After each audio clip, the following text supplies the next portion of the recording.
Las ofrendas vienen del hebreo corbán y de su raíz que tienen que ver con acercar, atraer, venir, es decir, lo que se presentaba ante el Eterno, oblaciones, holocaustos, hasham, por la culpa, por el pecado, de paz. Bien, todas estas ofrendas tenían que ver con acercarse, una actitud de venir ante el Eterno para presentar este sacrificio en lugar de o como sustituto de la persona para que se convirtiese en ese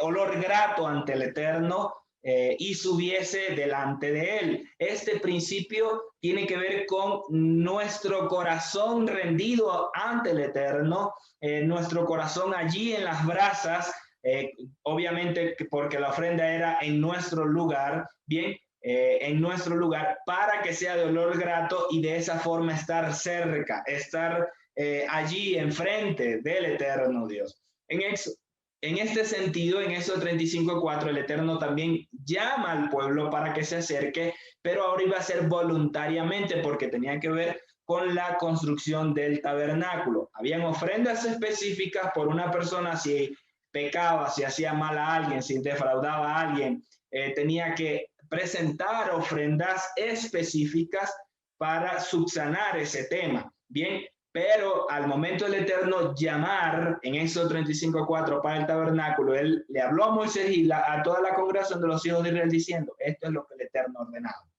Recoged de entre vosotros una ofrenda para el Eterno, todo aquel de corazón generoso llevará la ofrenda para el Eterno, oro, plata, bronce, azul, púrpura, carmesí, pelo de cabra, pelo de tejones, pieles de tejones, todos estos iban a ser voluntarios. Las personas, el pueblo con buena actitud llevaron ofrendas y tuvo que decirles a Moisés a la gente, ya no traigan más, porque ya es suficiente, porque lo hicieron de corazón para el Eterno Dios. No fue manipulado, no fue obligado, no fue impuesto por hombre, sino que fue de la actitud del corazón del pueblo en reconocimiento al Eterno Dios. Bien, quiero mencionar también acerca de esto porque esto nos define que la ofrenda no tiene un monto como tal. No tiene un monto específico donde diga de $100 para arriba es que se van a recibir ofrendas en esta congregación. O de un monto específico para arriba es que tiene que ser ofrenda y si no cumple ese monto entonces es otra cosa, es una limosna. No tiene que ver con eso. La palabra no nos dice nada acerca de eso. Hubo una mujer que Yeshua mencionó que ofrendó, que echó todo lo que tenía. Entonces no hay un monto específico para la ofrenda, ni se puede exigir un monto específico porque ni siquiera el Eterno lo hizo. Por lo tanto, si el Eterno no lo hizo, ¿cómo lo vamos a hacer nosotros? La teología de la prosperidad se ha atrevido a pedir montos específicos quebrantando la Torá del Eterno. En 2 Corintios 9:7 dice, cada uno dé como propuso en su corazón, no con tristeza o por obligación, porque Dios ama al dador alegre. Bien, entonces esto tiene que ver con una actitud del corazón, la ofrenda. No hay mucha discusión en relación a esto o a la ofrenda con respecto a la teología de la prosperidad y otros de que argumentan de que si está vigente o que si no está vigente, porque si lo reciben más en mayores cantidades, bien, porque en algunos casos no se sujetan a una cantidad, pero ponen un piso para que la persona dé por encima de eso. En muchos conflictos han dado con el diezmo, con las primicias, porque argumentan erróneamente que no están vigentes. Bien, ya hemos mencionado acerca de eso. Continuamos en 2 Corintios, dice, y poderoso es Dios para hacer que abunde en vosotros toda gracia, a fin de que teniendo en todo tiempo siempre todo lo necesario en todo, abundéis para toda buena obra. Como está escrito, repartió a los pobres, su justicia permanece para siempre. Y el que provee semilla al que siembra también proveerá pan para alimento. Y menciono estos versículos porque también lo utiliza la teología de la prosperidad para manipular. Y el que provee semilla al que siembra también proveerá pan para alimento, es decir, el Eterno Dios. Y multiplicará vuestra semilla y hará crecer los frutos de vuestra justicia. ¿Cuáles son los frutos de vuestra justicia? Uno de ellos, dar a los pobres, que es el contexto que está hablando, o a los que tienen necesidad.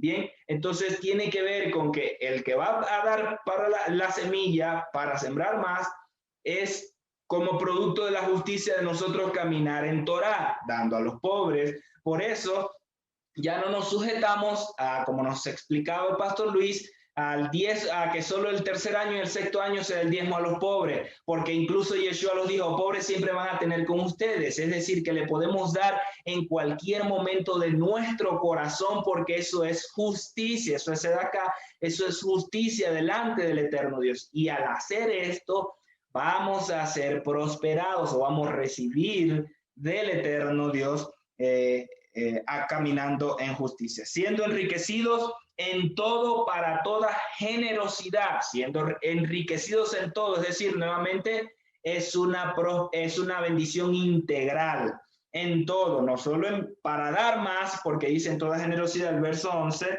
la cual produce por medio de nosotros acción de gracias a Dios. Y de esa manera nosotros nos alegramos delante de Él, presentamos estos sacrificios de acción de gracia o estas ofrendas voluntarias, mucho más en acción de gracias. Bien, entonces el principio es dar en ser acá en justicia a los pobres, a los necesitados y también acorde a lo que nos enseña el Eterno en su instrucción para recibir mucho más en todo lo que necesitamos para toda generosidad.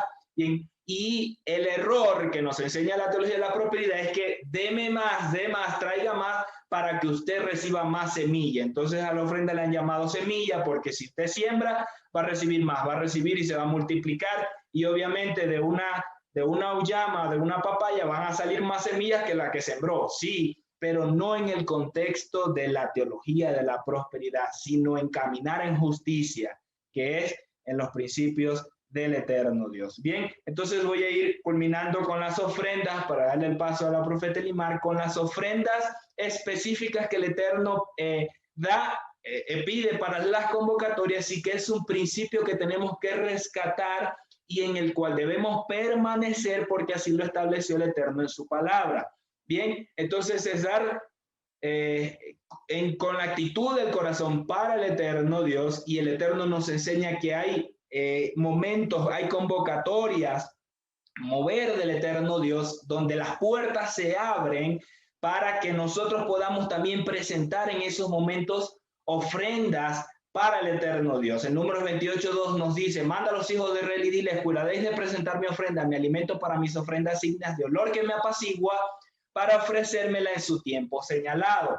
Y él establece esos tiempos señalados que nos quedan, repito, como un principio para nosotros aprovechar esas puertas abiertas y permanecer allí alineados, presentando de nuestro corazón abundantemente o como cada uno propuso en su corazón, siendo alegres delante de él y ofreciéndolo también como acción de gracia. En Shabbat, las ofrendas para Shabbat, nos dice 28, 9, 10, era el doble de lo que se ofrendaba a diario, dándonos una muestra de que hay algo especial, aún puede ser doble en ese día que el resto de los días de la semana. En Rosh Hodesh, o cabeza de mes, también nos habla el Eterno en Números 28, 11 al 15, en Pesach, que es el cordero escogido, apartado para este día. En panes sin levadura, el Eterno establece allí una ofrenda para todos los 7 días de panes sin levadura, incluido dentro de ella la ofrenda de las primicias, o esa gavilla, ese Omer Reshit que se presentaba en el día de primicia. En panes sin levadura, también esos 7 días, a los que acabo de mencionar, esa ofrenda para las primicias, en Yom Teruah, que en ese cabeza de mes, no solo es el de la convocatoria, el día de trompeta, Yom Teruah, sino también la ofrenda de Rosh Hodesh. Bien, es un día sumamente especial también. Todos los días son especiales, pero menciono para que se haga énfasis en cada uno de ellos. En Yom Kippur, además de los machos cabríos, uno para el sacerdote y otro para el Eterno, también se tenía que presentar una ofrenda. Y en Sukkot era la festividad donde se presentaban muchas más ofrendas porque es es conocida como la fiesta de las naciones.